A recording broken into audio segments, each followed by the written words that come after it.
Has expired. We'll move to question time, and I'll call you again. Thank you, Senator Cash. Thank you. And my question is to the Minister representing the Prime Minister, Senator Wong. The bipartisan motion passed in this place in October of last year, following the Hamas terrorist attack of the 7th of October, which killed more Jews on a single day than any time since the Holocaust, said unequivocally that this parliament stands with Israel and recognises its inherent right to defend itself. Does the Prime Minister still stand by the entirety of this bipartisan resolution? Thank you, Senator Cash. Minister Wong. Thank you, and I thank Senator Cash for the question. And she would know that that motion was put by the Prime Minister and I in both chambers on a bipartisan basis. And it does recognise the continued right of the State of Israel to exist. We also spoke from memory in that statement about civilians, and you will recall, Senator, from the very first moment I called for restraint. And as I recall, a number of those opposite were very angry about that and said it was outrageous. Order. I know that Senator Cash, as we saw before and now, is obviously auditioning for Senator Birmingham's job. We all understand that. We moved the motion. What I would also say is we also stand for international humanitarian law and international law. We also stand for the application of international law and for international courts and tribunals, unlike those opposite. So, of course, we continue to support the right of the State of Israel to exist. We also say, as I have said, Senator Cash, I've called you about 3 times. Senator Cash, come to order. Minister Wong, please continue. As I also said, I think, on an Insider's interview last year, we are democracies. We hold ourselves to higher standards. We do not expect, nor do we believe, Hamas will ever be anything other than a terrorist group dedicated to the destruction of the State of Israel. But as democracies, we also stand for the observance of international humanitarian law, which is contained in— Senator Cash, first supplementary. Thank you. And from Lebanon, Hezbollah continues to escalate cross-border attacks against Israel and continues to refuse to withdraw north of the Litani River, as required under UN Security Council Resolution 1701. Does the Albanese Labor government stand with Israel's right to defend itself against Hezbollah, a listed terrorist organisation under Australian law and whose motto is "Death to Israel"? Thank you, Senator Cash. Minister Wong. Unlike Senator Cash, who seeks to come in here and try and run a domestic political argument, we have been working for months with others. Senator Cash, you've asked the question. Please listen in respectful silence. Minister Wong, please continue. Start again. Unlike Senator Cash, who wishes to play domestic politics in the Senate chamber with foreign policy. Senator Cash, I did call you to order. Please come to order. Minister Wong. Order. Senator Cash. Senator Cash, you are being incredibly disorderly. Incredibly. Minister Wong. We have been working with others to add our voice to trying to ensure that this conflict does not escalate. So it's not about beating your chest in the chamber. It's about trying to make sure we do all we can with others to prevent this conflict from escalating. Because, Senator Cash, I don't know if you are aware of what a conflict on the northern border would mean, both for Israel and for the Senator Cash. For Israel and for the citizens and civilians of the region. And all parties— the time for answering has expired. Senator Cash, second supplementary. Given the Prime Minister's weakness on the Middle East is fracturing the Labor Party, will the Prime Minister guarantee his Labor government will not recognise a Palestinian state while Hamas and Hezbollah continue to pose a security threat to Israel? Thank you. Before I call Senator Wong, order. Senator Patterson. Before I call Senator Wong, order. I am going to ask for silence across the chamber. Minister Wong. Thank you. I think the Prime Minister has demonstrated his leadership these last weeks. Unlike Mr Dutton, who I see has failed to do so.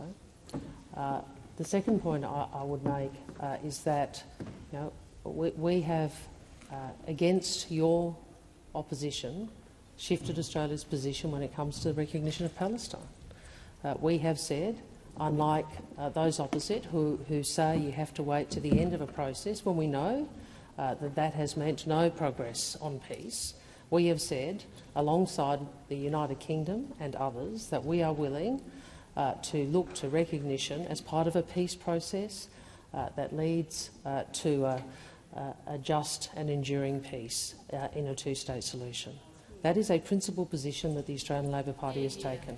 I regret that it is met by an unprincipled position by those opposite. Thank you, Minister. Senator Marielle Smith. Thank you, President. My question is to the Minister representing the Prime Minister, Senator Wong.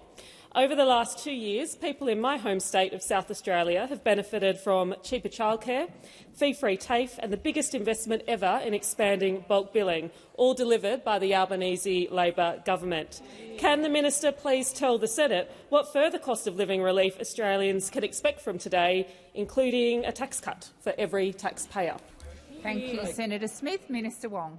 Thank you, Senator Smith. At least there are some senators in this place who care about the cost of living. At least there are some senators in this place who care about the cost of living. I mean, what does it say about the opposition that the first day of all of these tax cuts and cost of living relief, and what they want to focus on is an international issue that they want to make domestic politics over.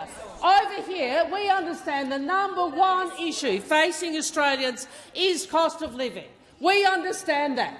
We on this side understand that. And that is why from today, Senator Smith, 13.6 million Australians will see more money going into their bank accounts as a tax cut to every Australian taxpayer is delivered.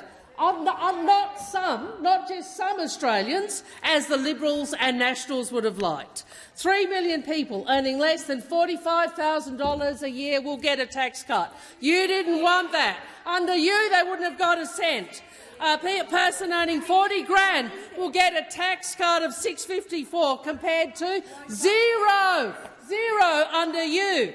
The average family will save more than $3,200, and 9 out of 10 women taxpayers, 5.8 million women. 5.8 million women. I know it's hard, isn't it? We're actually delivering more to the women of Australia. I know that's hard for you. 5.8 million women will now receive a bigger tax cut than they would have received under you. And of course, we on this side want Australians to earn more and keep more of what they earn. So 2.6 million low-paid workers will get their third consecutive pay rise backed by this government, and no amount of opposition from Senator Cash will remove that fact. That thank you, Minister. You on that side tried to shut down cost of living relief. Senator Smith, first supplementary. Thank you, Minister, for that response. Can the Minister please explain to the Senate why the Albanese Labor government's tax cuts are bigger, fairer and will benefit all Australian taxpayers, not just some, as the Liberals and Nationals had intended? Thank you, Senator Smith. Minister Wong. Thank you very much, Senator Smith and President. And what I'd say is that we on this side understand aspiration doesn't just start in the tax bracket, top tax bracket. Those opposite seem to think nobody except those in the top tax bracket have any aspirations. 11.5 million people get a bigger tax cut compared with what those opposite propose. And what has their response been? What has their response been? One, Mr Dutton called for an election over the tax cuts. The Liberals said they'd absolutely won them back. Deputy Leader Susan Lee said, "We will fight this legislation in the parliament." We know that those opposite just can't bear the fact we have delivered bigger and fairer tax cuts. Bigger and fairer tax cuts to Australians. Australians who are under pressure. You talk about it, but we are the ones who are delivering cost of living relief. Thank you, Minister. Senator Smith, second supplementary. Thank you again for that response, Minister. Can you please provide more details about the Albanese government's $300 energy bill relief for every Australian household and $325 for small businesses? And I would also like to know how the government is providing energy bill relief now and setting up Australia's cleaner, greener, more reliable energy future. Thank you, Senator Smith. Minister Wong. Senator Smith, well, from today, the Albanese Labor government is taking $300 off power bills for every Australian household. In 2 decades, Mr Dutton wants to serve up the most expensive form of energy there is, and he's going to ask Australians to pay for it. Mr Dutton says, "I won't tell you how much it will cost. I won't tell you how much it will cost. I won't tell you how much more expensive your bills to be. I won't tell you how many reactors there will be." Well, you know what I'm going to just tell you? It's going to be a big bill. It's going to be a big bill. I'm not going to say how big the bill is. I'm just going to say it's going to be a big bill. This is an anti-renewables obsession that Mr Dutton has engaged in, that will provide would provide the most expensive power there is in 20 years' time. And all he's able to say, "Oh yeah, it's going to be a big bill." Well, we're delivering cost of living relief now. Thank you, Minister. The time for answering has expired. Senator Patterson. Thank you, Madam President. My question is to the Minister representing the Prime Minister, Senator Wong. Reports in The Australian last week revealed extremist group Hizb ut-Tahrir had issued a press release, which has since been deleted, which praised Hamas' 7 October attacks and urged neighbouring Muslim countries to attack and eliminate Israel. This comes after the UK government prescribed Hizb ut-Tahrir as a terrorist organisation in January. What steps has the Australian government taken to investigate the listing of Hizb ut-Tahrir as a terrorist organisation here? Thank you, Senator Patterson. Minister Wong.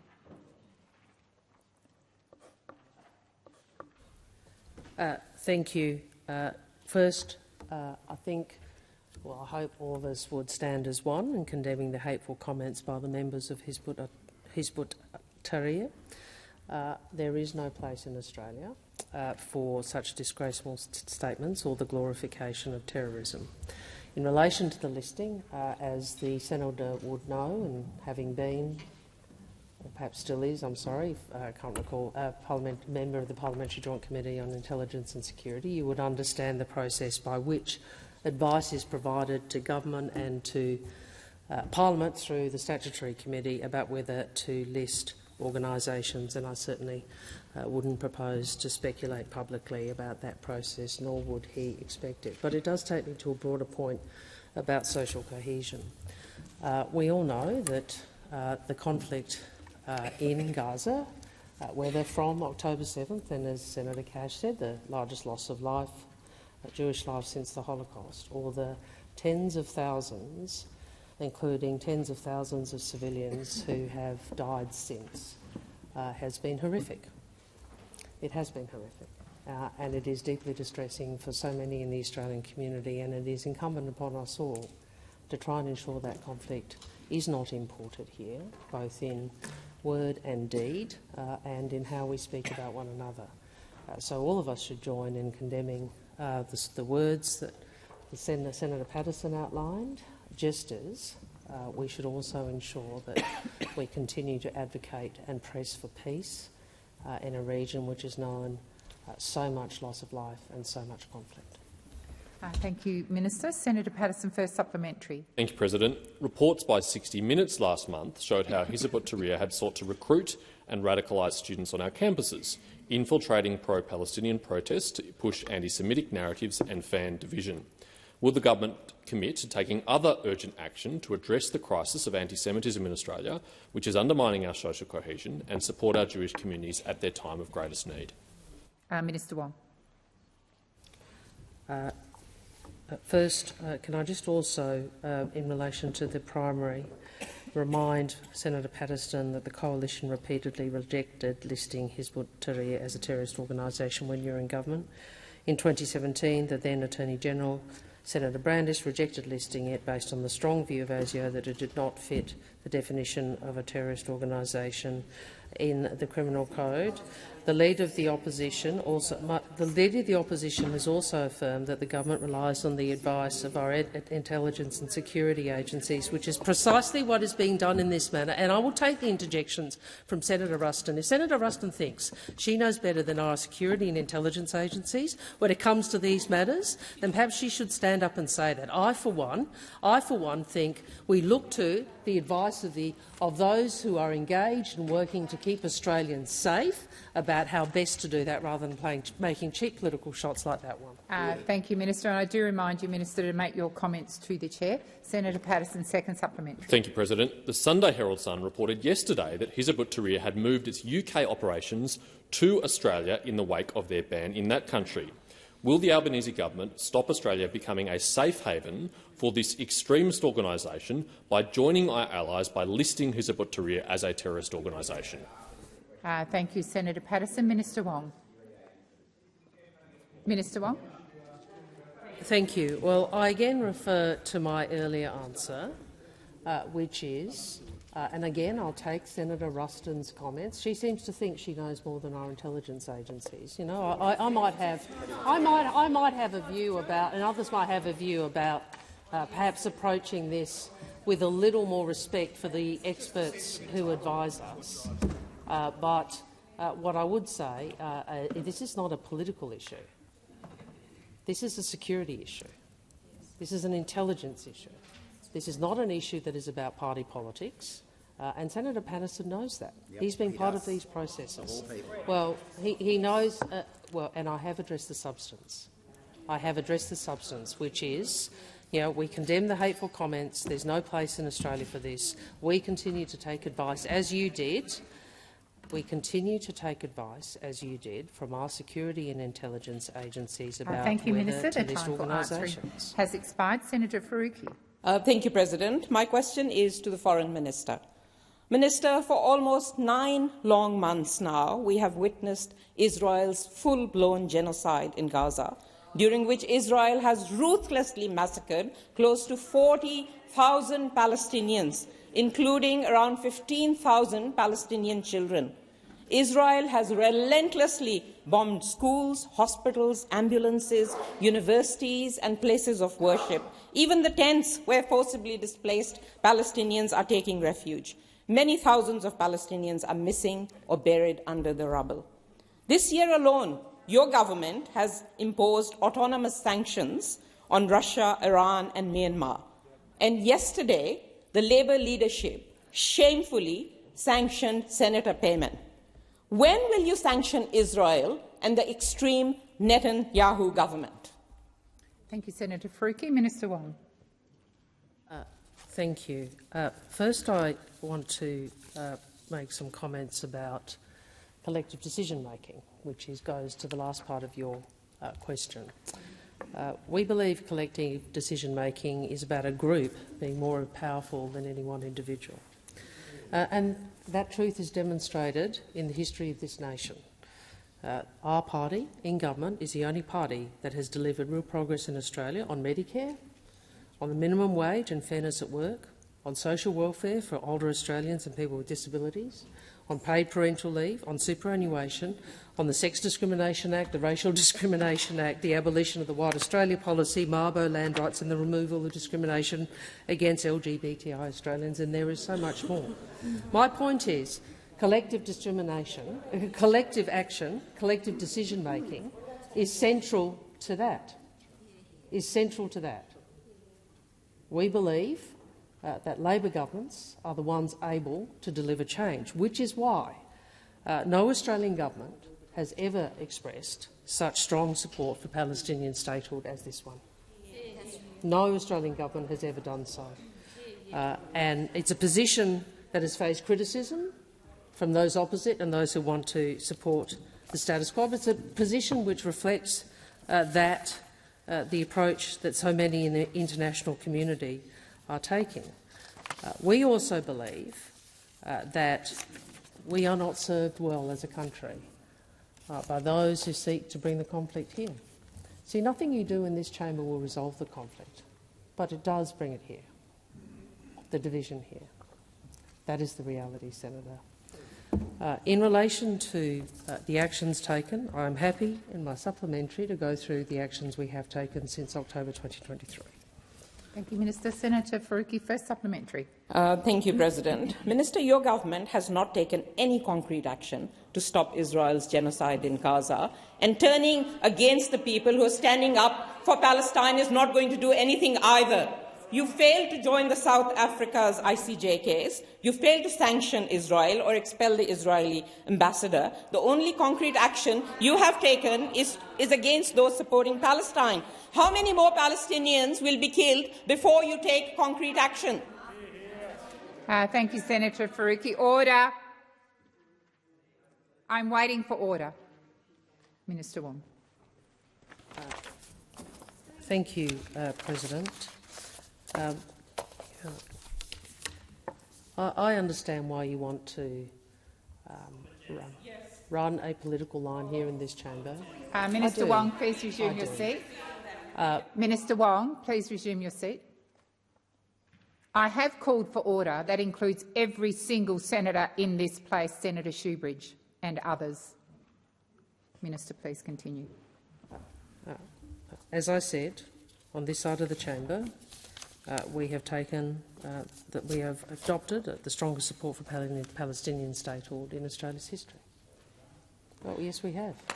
Yes, we have. And unlike you see, the difference between our party and the Greens and those opposite, unlike those opposite, we don't try to wake up every morning figuring out how to stand in the way of change. And unlike the Greens, we don't think that asserting moral superiority and condemning others delivers anything other than self-satisfaction. That's our view. That's our view. So the reality is this is a catastrophic conflict. You have seen us diplomatically make a range of decisions, including voting for— Senator Faruqi, second supplementary. Thank you, President. Minister, the difference between your party and mine is that we have the moral courage and you are cowards. You moved a motion at the Labour Party in 2021, a platform calling for the Labour government to recognise Palestine. But disgracefully, your government has voted against it twice already. And now you're punishing the only Labour MP who has had the courage to vote for recognising Palestine. How long must we wait before you join the 147 other countries Faruqi, and recognise Palestine? The question has expired. Minister Wong. Sorry, and I should say at the end of my last answer, I should have said we voted for a ceasefire and we voted to admit Palestine as a member of the United Nations. And I note what the senator has said. What demonstrates, frankly, the Greens' political agenda is that last week they couldn't bring themselves to support this motion, the need for the Senate to recognise the State of Palestine as part of a peace process in support of a two-state solution and a just and enduring peace. I mean, what does it say about how much you are focused on political differentiation that you could not support that? You could not support that because all you want to do, Senator Faruqi and your colleagues, is to politically differentiate on this conflict, which is horrific. So it is clear you don't Thank you, Minister. The want to time make for progress on the answering has two-state expired. solution. Senator Walsh. Thank you, President. My question is to the Minister representing the Treasurer, Senator Gallagher. Walsh. Order. Senator Ayres and Senator Shoebridge. Order. Order. Senator Walsh, please begin the question again and start the clock again. Thank you, President. My question is to the Minister representing the Treasurer, Senator Gallagher. Today is the day Australians will receive cost-of-living relief in the form of a tax cut. This will be crucial relief to households that are continuing to face cost of living pressures. The Albanese Labor government is supporting all Australians, not just some, as those opposite would have done. In addition to the tax cuts, can the minister please outline what other cost of living relief is being rolled out by the government from today? And how will these initiatives make life easier for Australians? Minister Gallagher. Thank you, President. I thank Senator Walsh for the question and for focusing on the issues that matter to every Australian on cost of living. We know that Australians are under pressure, and in addition to the tax cuts that will go to every taxpayer in the country, the budget also delivered a further $7.8 billion in cost of living relief. So tax cuts from the 1st of July, 13.6 million Australians, not just some of them but all of them. 84% of taxpayers will be better off under Labor's plan. And on their payslip, Australians will see more money now thanks to those tax cuts and more in the future thanks to some of the wage increases that the Labor government has argued for.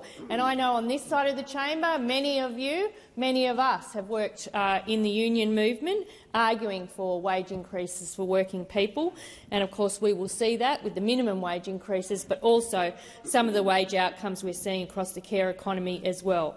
$300 in energy bill relief for every household, every single household, $325 for 1 million small businesses, again to support them with their energy costs. We know that Australians are under pressure up and down the income scale, and the most efficient and most effective way to provide that energy bill relief is to provide it broadly. That's why it is being paid by applying a credit to everyone's bill by their energy retailers. So we know that will help, particularly in the winter months on the East Coast, where the energy costs often peak. We've also got other cost of living measures, a freeze on PBS medicine costs, increasing rent assistance by a further 10%, debt relief for students, paid super on government-paid parental leave will be coming in. We've got the extension of PPL as well. Of course, we're building homes for more Australians under our Housing Australia plan. The time for answering has expired. I had more to go. Senator Walsh, first supplementary. Thank you, Minister. The government designed a budget that put downward pressure on inflation whilst providing cost of living relief to all Australians. Can the minister please update the Senate on the government's approach to managing the budget and how this has enabled us to provide cost of living relief that Australians need? Thank you, Senator Walsh. Minister Gallagher. Thank you, President. I thank Senator Walsh for the question. The numbers don't lie. We are managing the economy better than the coalition ever could. I know it hurts them. How many surpluses did the coalition deliver? How many, Senator Cash? I think it was a big fat zero, even though the mugs came out a bit early. Those mugs were taken back straight away, weren't they? Hide them in the bottom cupboard because, oops, we got it wrong. We've delivered a surplus. We're on track to deliver another one. Gross debt, remember that? Oh, geez, it peaked under the former government. It's much lower under us. It'll peak 9.7 percentage points lower than what the opposition forecast. So lower debt, surpluses. What about the interest on that debt? Much lower under us, $80 billion less in interest costs because we're managing the debt much better. Inflation remains a challenge, but we've almost halved annual inflation since we were elected, and of course wages growth is almost double. The time has expired. Senator Walsh, second supplementary. Thank you, Minister. Of course, it's hard to know whether the coalition supports cost of living relief for all Australians because they are all negativity and uncosted ideas. Can the minister please outline any risks that may impact household budgets across Australia? Any risks, Minister? Thank you, Senator Walsh. Minister Gallagher. Thank you, President. I can think of one big risky proposal that springs to mind that might be uncosted, Senator Walsh. A big nuclear reactor plan, a risky nuclear reactor plan. Reactors all across the country, many reactors on one site, came out with a big launch and guess what? Not costed. Don't you know how much it's costing? Have you not done the work? Or have you done the work and you don't want to tell everybody what it costs? Maybe that's it.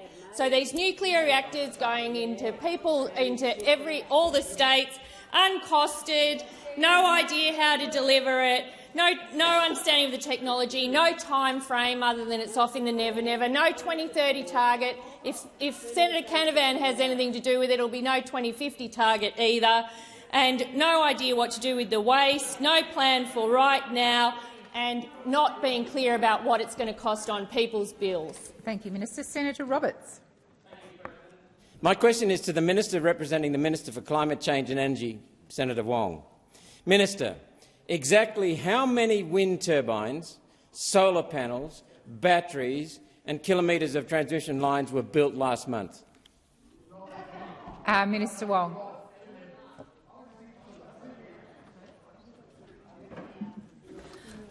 Thank you, President. Thank you, Senator. I don't have a monthly breakdown on what has occurred in terms of renewables since we came to government, but what I can say to you is that it is clear.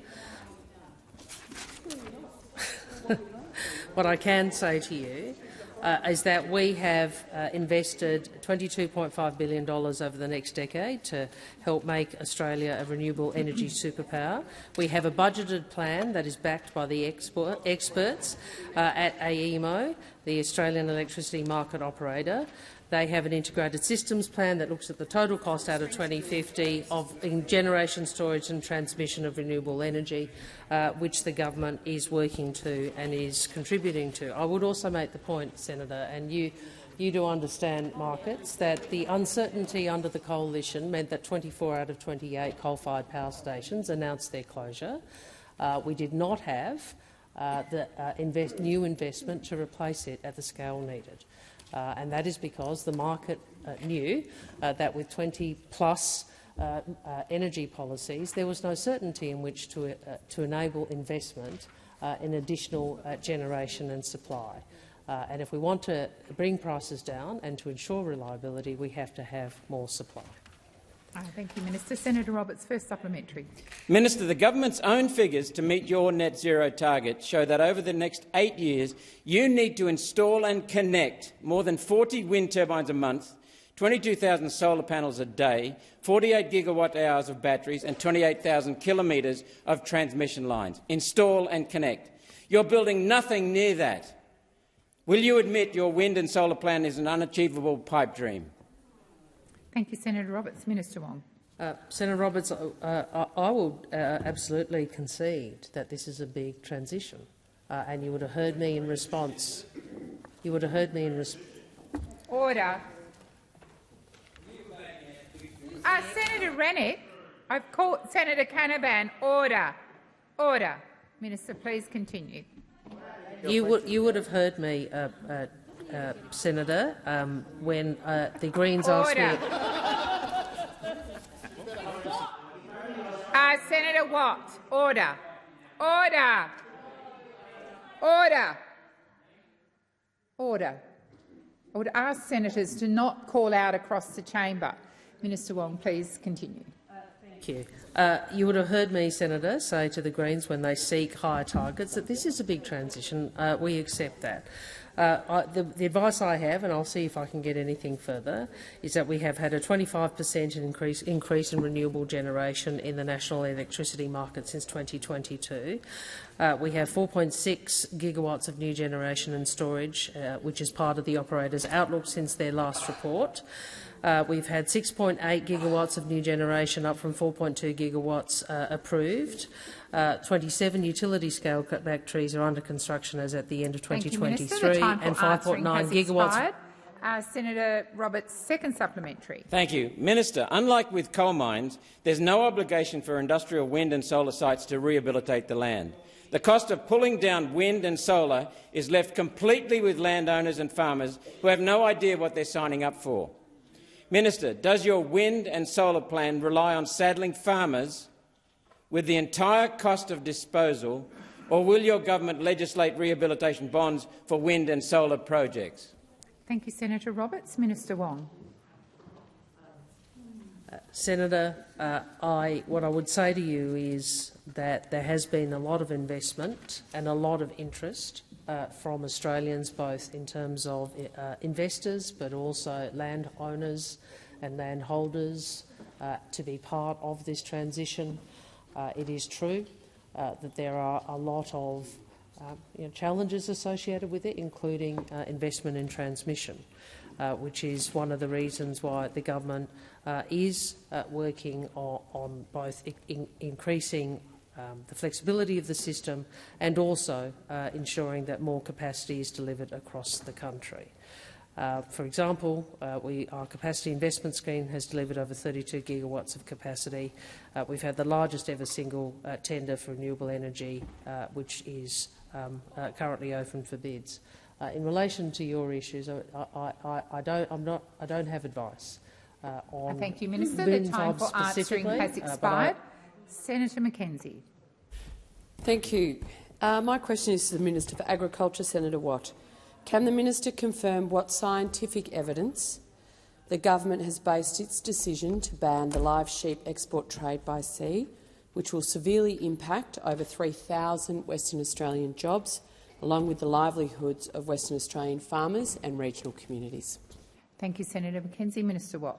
Thank you, President. Thank you, Senator Mackenzie. Well, the issues around animal welfare when it comes to the live sheep export by sea industry have been debated at length over a number of years, and I noticed that in the most recent report on the state of the live export sector commissioned by LiveCorp, the Research and Development Corporation that oversees or works with the live export industry, even its survey acknowledged that mortalities amongst sheep being taken by sea to the Persian Gulf are significantly higher than they are, for example, for live cattle exports. So even the industry's own methodology and own surveys demonstrate that there do remain serious animal welfare issues involving the live sheep export industry when it comes by sea. But beyond that, what we're doing in legislating an end to the exports of live sheep by sea is delivering on an election commitment. We're delivering on an election commitment that was voted for not only by those on the east coast of Australia, but was voted for by those on the west coast of Australia Minister as well. Watt, please resume your seat. Senator Mackenzie. Chair, on relevance, I asked about scientific evidence. Thank you, Senator Mackenzie. You also went to jobs and farmers, so the minister is being relevant to the question. Minister Watt. Thanks, President. I would submit that I've actually addressed that issue in the earlier part of my answer. Now, as I was saying, this is an election commitment that we took to not just one but two elections, and we now are delivering on that election commitment as Australians would expect us to do so. And as I say, this is a commitment that was not only supported by those on the east coast of Australia, but the most recent surveys published demonstrate that 70% of Western Australians support this commitment as well. We are acknowledging that this will be a significant change for many in the industry, and that's why the government is putting forward a $107 million transition package to assist the industry make this transition, a transition package that is being contributed to by every single Australian taxpayer, whether they live on the east or west coast of Australia. We know that this is an industry that's been in long-term decline, even under the coalition government, and the numbers of sheep being exported by sea have fallen by 90% over the last 20 years. The time for answering has expired. Senator Mackenzie, first supplementary. Given Senate estimates highlighted that there is no economic modelling to support the ban's timeframe, will the minister concede that there is no way of knowing what the impact of this ban will have on Western Australian farmers, workers, regional communities and the Australian economy? Thank you, Senator Mackenzie. Minister Watt.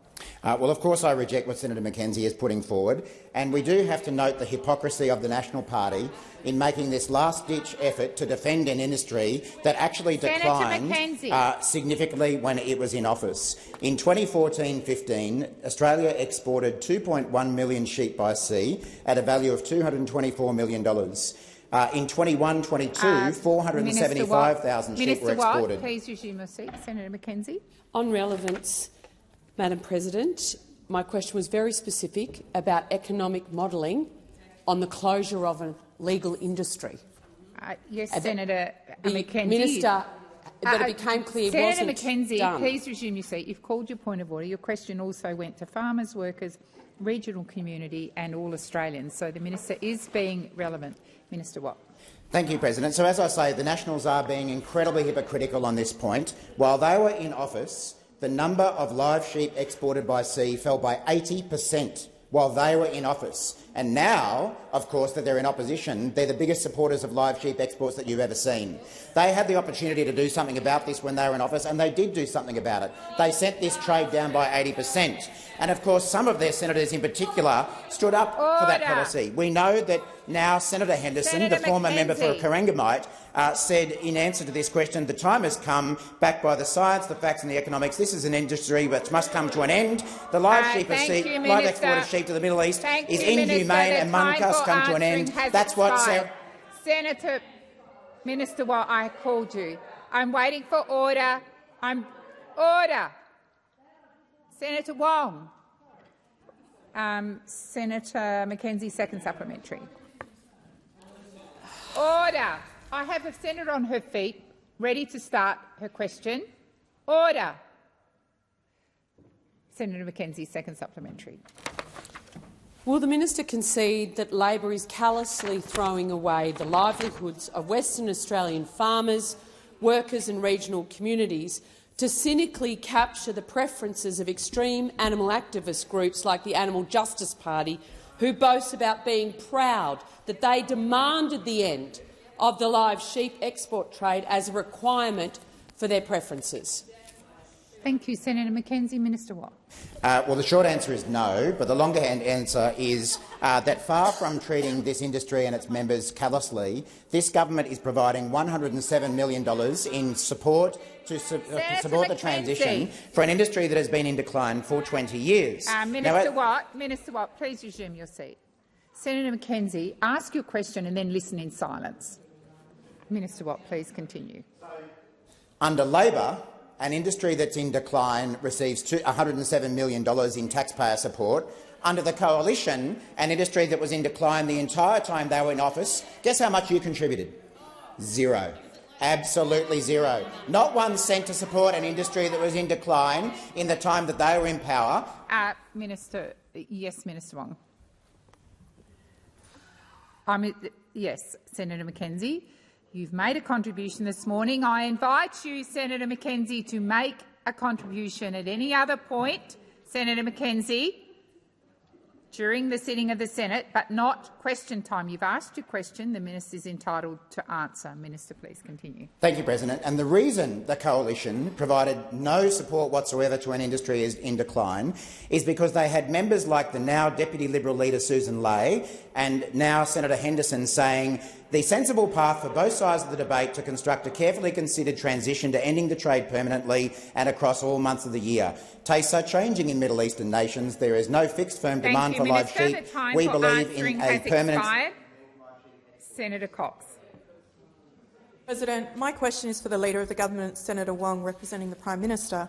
Today, Australia's newest Governor-General spoke about Australia's history being made up of 3 chapters: the Indigenous foundations of 65,000 years, the arrival of British institutions, and our multicultural present and future.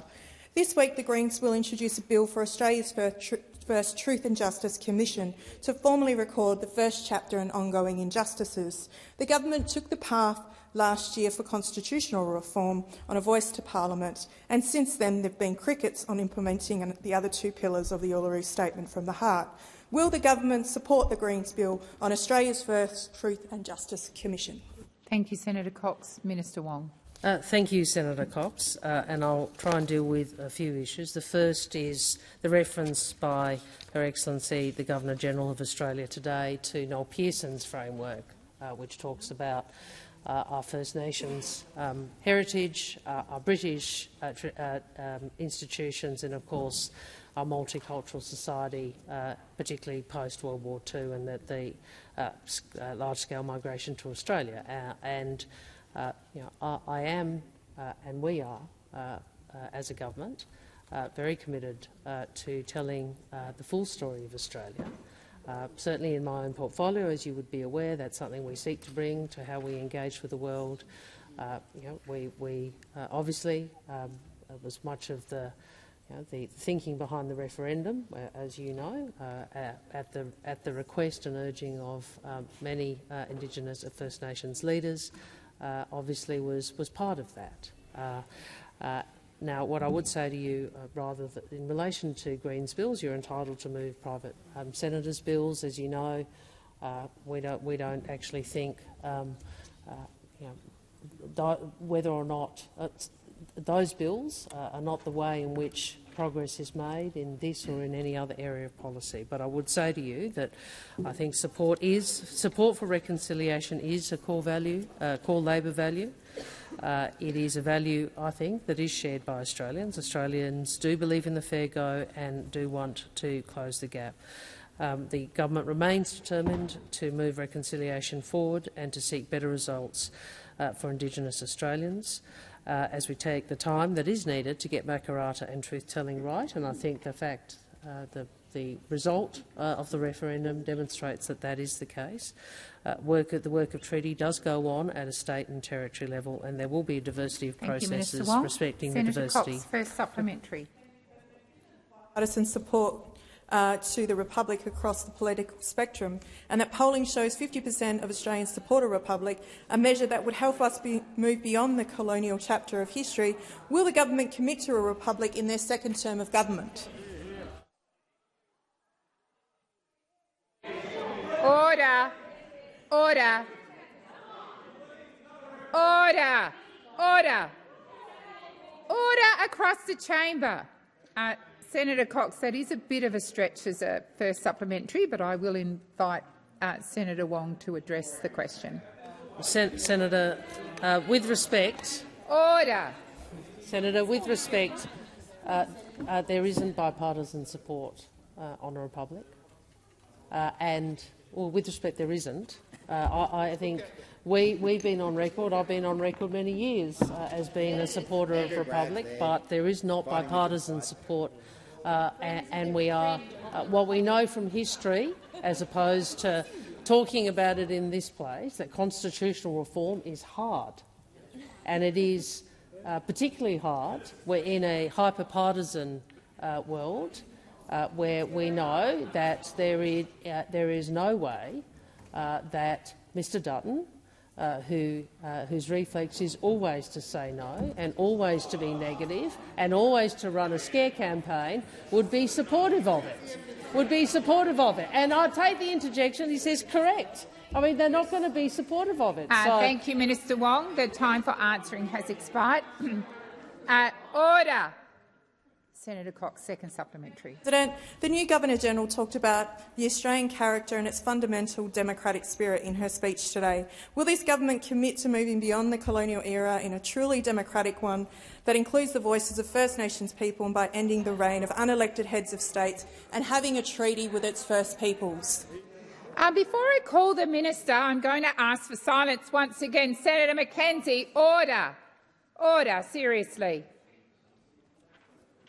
Minister Wong. Well, Senator, I have a great deal of sympathy for the sorts of principles you're describing, but I also know that change is hard, and change requires us to bring people with us, and change requires ultimately not just the support of the majority of a parliament, but the majority of the Australian community, and we have a way to go on some of the issues you've raised. I hope there will come a day where we look back and we say, well, we did well to keep walking down the path of reconciliation together after the referendum. And certainly we do need and do want to move forward on many of the issues such as Makarrata and treaty in the way you described. Obviously, treaty. There's a lot of work being done on treaty processes thank you, Minister. in the time states for and territories. Answering has expired. Senator Sheldon. My question is to the Minister representing the Minister for Employment and Workplace Relations, Mr Watt.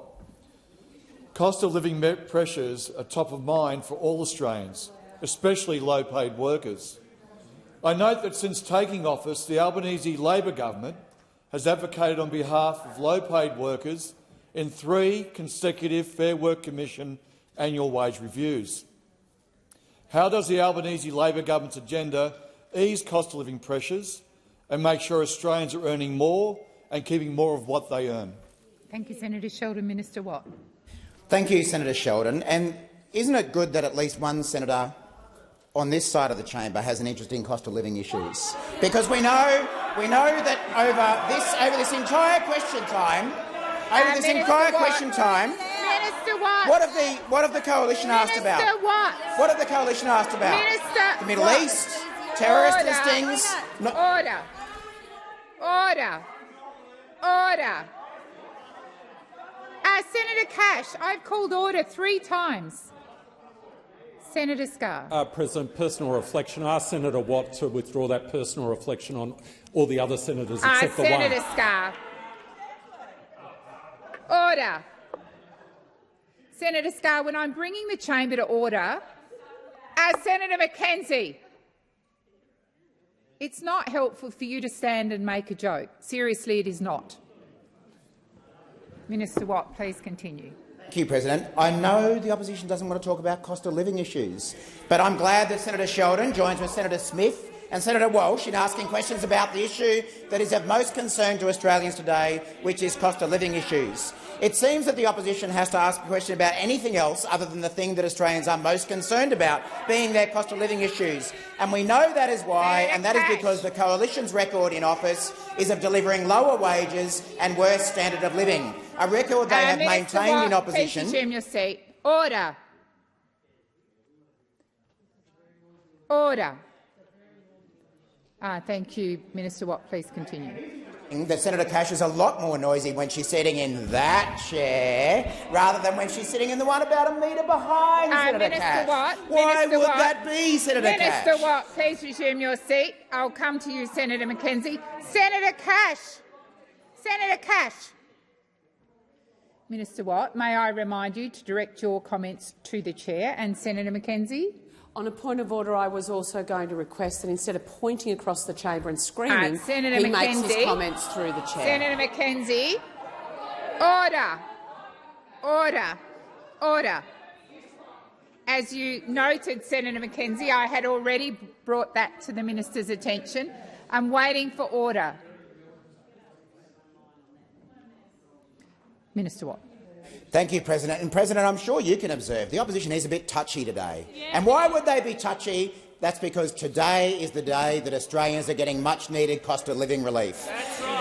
And we know the opposition is touchy about this because they voted against almost every one of those cost of living measures that comes into place today. So no wonder they're touchy. No wonder they don't want to talk about cost of living. But you know what?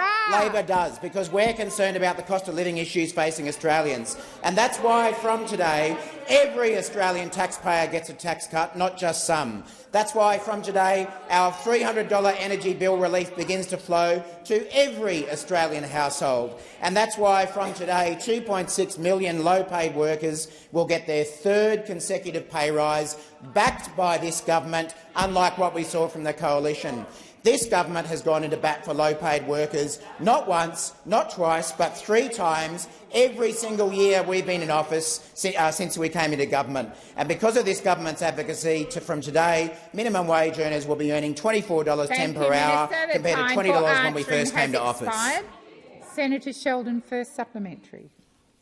Given that Mr Dutton and the Liberals and Nationals voted against all our legislation to get wages moving, how has the Albanese Labor government secured jobs better pay legislation, getting wages moving after 10 years of deliberate wage suppression by the coalition?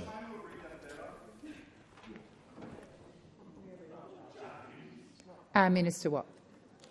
Thank you, Senator Sheldon. Well, the Albanese Labor government's Secure Jobs Better Pay legislation is delivering, with nearly 500,000 more workers covered by enterprise agreements and award workers benefiting from $10,000 pay rises.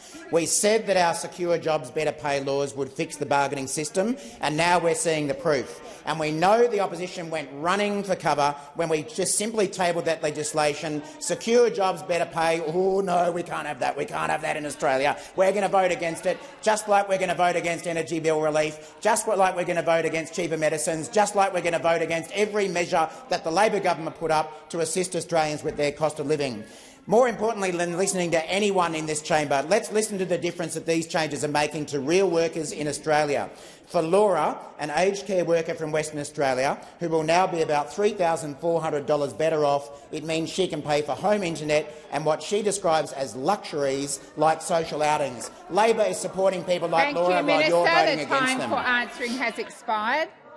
Senator Sheldon, second supplementary. In the face of cost of living pressures, I note that the Liberals and Nationals have endorsed a risky industrial relations policy and expensive energy policy that won't deliver a thing for 2 decades. How are the Albanese government's reforms helping Australians earn more and keep more of what they earn while relieving cost of living pressures, and why are these reforms so important? Thank you, Senator Sheldon. I'm not calling the minister until there is silence. Order. Order. Minister Watt. Thank you, Senator Sheldon. And the Albanese Labor government does care about cost of living, and that's why it's our #1 focus. Not in 20 years, not in 1, not in 2 years, not in 3 years, not in 4 years, or even 20 years, when your nuclear fantasy will deliver more expensive power to Australians. We're delivering cost of living support right now from today. Minister Watt, please resume your seat. Senator Wong. The acting leader of the opposition could perhaps at least draw breath and not yell for the entirety of the answer. Order. Order. Doesn't. That's true. But you need Senator Cash. Order. Senator Wong. Order. Order. Order. Order. I would like all. Order. Senators Wong and Cash. Order. Senator Cash, I would like, led by you and those noisy senators, I think they know who they are, the ones I've called today, to listen in respectful silence. Minister Watt, please continue. President, we make no apologies as a Labor government for wanting to deliver higher wages and real tax relief. And meanwhile, what we know about the coalition, the Shadow Treasurer Angus Taylor has said that he's committed to a targeted package of repeals to our workplace relations changes, and we know that Senator Cash, as the Shadow IR spokesperson, has endorsed the risky New South Wales Liberals industrial relations platform. We know Senator Cash used to talk about what our policies would be taking Australia back to the dark ages. Senator Cash prefers simpler times when children were chimney sweeps, we had dark satanic mills. That's the kind of times that Senator Cash wants to take us through, and we're going to stop you from doing it. Order. I'm waiting for order. I'm waiting for order. You've got one of your own senators on her feet. Senator Chandler. Thank you, President. My question is to the Minister representing the Minister for Home Affairs, Minister Watt. 2 weeks ago, the Canadian government listed the Islamic Revolutionary Guard Corps as a terrorist entity, joining our security and intelligence partner, the United States, in confirming that the IRGC is a terrorist organisation actively involved in planning and carrying out terror attacks. Minister, if the Trudeau government can act to list the IRGC, why can't the Albanese government? Thank you, Senator Chandler. Minister Watt. Thank you, President. Thank you, Senator Chandler. Well, the short answer, Senator Chandler, as you've been informed previously when you've asked similar questions, is because the Australian government relies on the advice of Australian security agencies when making our decisions about terrorist listings. Now, as Senator Chandler and many of her colleagues have been advised in many previous question times, from the government's point of view, we believe that the IRGC is a malignant actor that has long been a threat to international security. The Gillard government understood this and put broad-based sanctions on the IRGC as a whole in 2010, and the Albanese government has also recognised the threat that they present. That's why we are using the tools available to us to take meaningful action, including the government sanctioning 63 IRGC-linked individuals and 56 IRGC-linked entities. Now, again, as Senator Chandler, Senator Patterson and various others on that side of the chamber know, listings under the Criminal Code apply to non-state actors and not to state actors. That was exactly the same regime that applied when they were in government. But now they don't want to follow the same process as what they followed when they were in government. They want to apply a different standard and different tests to what they were prepared to do when they were the government. These are exactly the same listing provisions that applied when those opposite were in government, and they have not changed. The reality is that the IRGC is a part of the Iranian state, and state actors under Australian law cannot be listed as terrorist organisations. So what I've heard coming from some of those opposite is a bit rich, and we just hear Senator Scarr say change the law. He was here for a few years. Did he change the law? No, he didn't. But he and his colleagues just want to sit back now and take cheap shots at a government that is following exactly the same process as what they did when they were in office, and they will do everything possible to avoid talking about cost of living changes, including those that come into force today, July the 1st. They will do anything to avoid talking about tax cuts and cost of living relief, even asking questions about things they did nothing about in office. Senator Chandler, first supplementary. Thank you, President. Minister, at Senate estimates, it was confirmed that in January 2023 the Department of Home Affairs was developing a nomination form and statement of reasons in preparation for a listing of the IRGC. What are the reasons the Department of Home Affairs was seeking to have the IRGC listed as a terrorist organisation in January 2023? Thank you, Senator Chandler. Minister Watt. Thank you, President, and thank you, Senator Chandler. Well, all I can do is repeat my previous answer, which is that in making its decisions about terrorist listings, the Albanese government relies on the advice of our security agencies, but it is also very well understood under this government and the previous government that terrorist listings are not applied to state actors such as the IRGC. The Albanese government has no time whatsoever for the IRGC. That is why we have imposed sanctions on 63 IRGC-linked individuals and 56 IRGC-linked entities. We are following the same process as applied under the former government, and they never seemed to have a problem when they were in government. Senator Chandler, second supplementary. Thank you, President. The IRGC are not only perpetrators of terrorism, but they are known to use extremist anti-Semitic ideology to recruit and spread hatred. Hatred which is spreading in the Australian community. Minister, will the government today finally commit to developing options to enable the IRGC to be listed as a terrorist organisation? Thank you, Senator Chandler. Minister Watt. Thank you, President. My understanding is that the opposition has actually been briefed on these very issues that they are now asking questions about in question time.